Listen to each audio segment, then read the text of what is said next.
Nakakabilib naman si Lola. Siguro nasa 80 plus na yan. Sa unang tingin, iisipin mo kaagad na lalaki yung nagdadrive eh. Pero magugulat ka, babae pala. Iba talagang sipag ng mga matatanda dito sa South Korea. Sa atin, baka pakuya-kuya-kuy na yan eh. Pag pumunta ka sa lugar na to, mapapansin mo na mas marami ang foreigner kaysa mga Koreano.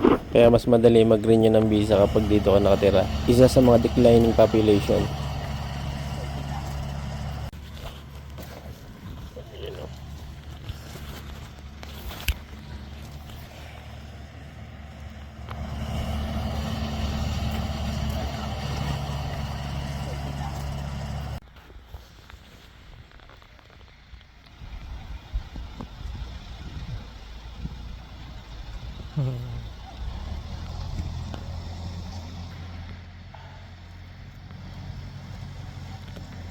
Huli.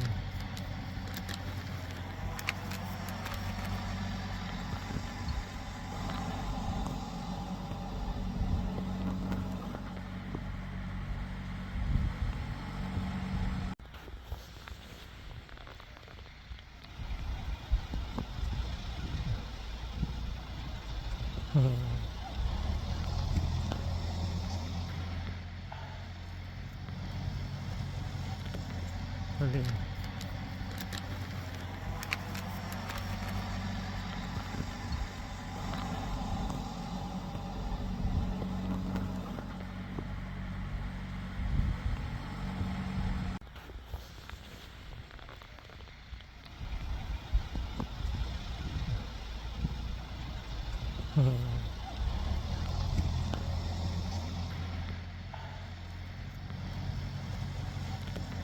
Huli.